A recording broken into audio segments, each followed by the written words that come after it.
Does love and truth equal affirmation? You know, Liddell, I think, is right that the Bible has been used illegitimately to promote evil. But that doesn't mean we shouldn't use it legitimately to promote good.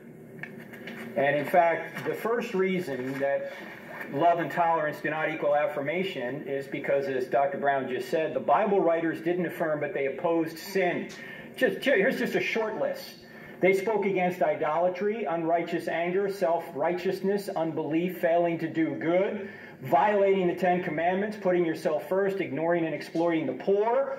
The Pharisees and the Sadducees, Jesus went after them repeatedly, failing to follow the teachings of Christ, and they didn't affirm, but told us to flee from sexual immorality. Paul uses the word flee because the damage getting involved in sexual immorality can be so great.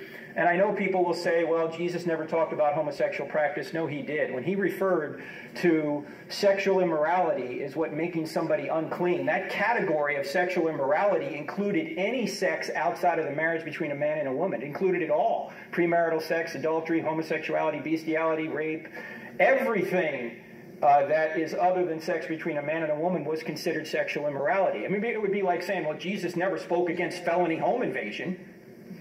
Well, no, but he spoke against theft. So he spoke against the category, not every individual practice. The second reason love and tolerance do not equal affirmation is because love requires you to oppose harmful behavior. Paul writes this in the wedding passage. You've been to a wedding, you've heard it, 1 Corinthians 13, where it says, love does not delight in evil, but rejoices with the truth. It always protects. Marinate on that word. Love always protects. It protects. In other words, it's unloving to affirm harmful behavior. Are parents loving if they affirm everything their kids want to do? No. Are countries loving if they affirm everything their citizens want to do? No, that's why we have laws. Are pastors loving if they affirm everything their congregations want to do? No. It's unloving. If you really want to love people, you got to love them enough to protect them from evil. And that means sometimes you need to tell them the truth, even if they wind up hating you for it. Jesus told people the truth, and the Pharisees hated him for it. But he told them the truth because he loved them. He was not a man-pleaser, he was a God-pleaser. The third reason that love and tolerance do not equal affirmation is because the position is self-defeating in practice. For if love and tolerance equals affirmation, then April and Liddell are not being loving or tolerant here today because they're opposing, not affirming our position.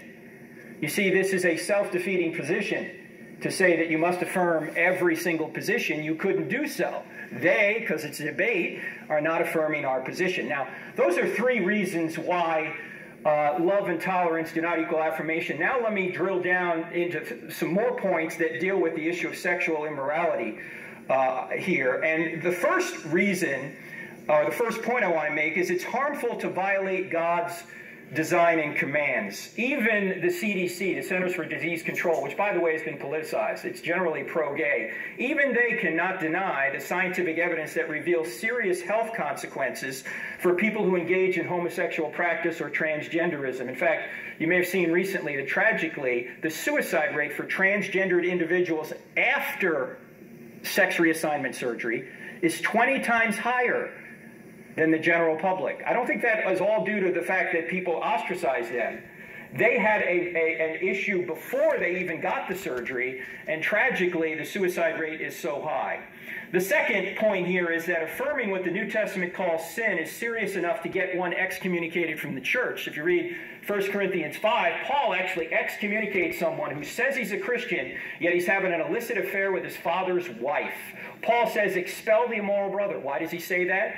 It's actually a form of love to try and excommunicate someone in those circumstances because he's trying to wake up the person before the person destroys himself. And if you read 2 Corinthians, you realize that when you read between the lines, it was probably successful. It appears that the man who was excommunicated came to his senses because of the excommunication and now has gotten back into fellowship. The final reason I want to mention here with regard to sexual immorality is the purpose of life is to know God and to love God. That means we're to put none of our desires ahead of God. Not feelings, not sex, not family, not careers, not money, not status, not a church. Nothing goes before God. Why? Because the only way you're ever going to find your life is to lose it. The only way that you're ever going to receive the full benefits of communion with God is to deny yourself. Jesus, as you know, famously said this. He said, and this is a paradox. It's a paradox in the Christian life to say that you need to deny yourself to find yourself.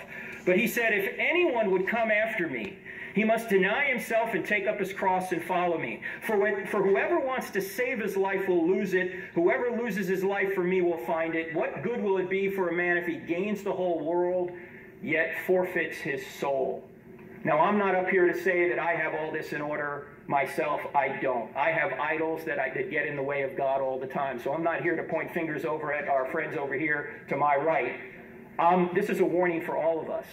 If any of us put anything above God, whether it's our sex, our sexual orientation, our desires, any of these things, we're involved in idolatry, and it will lead to our ruin. Friends, Frank Turek, if you're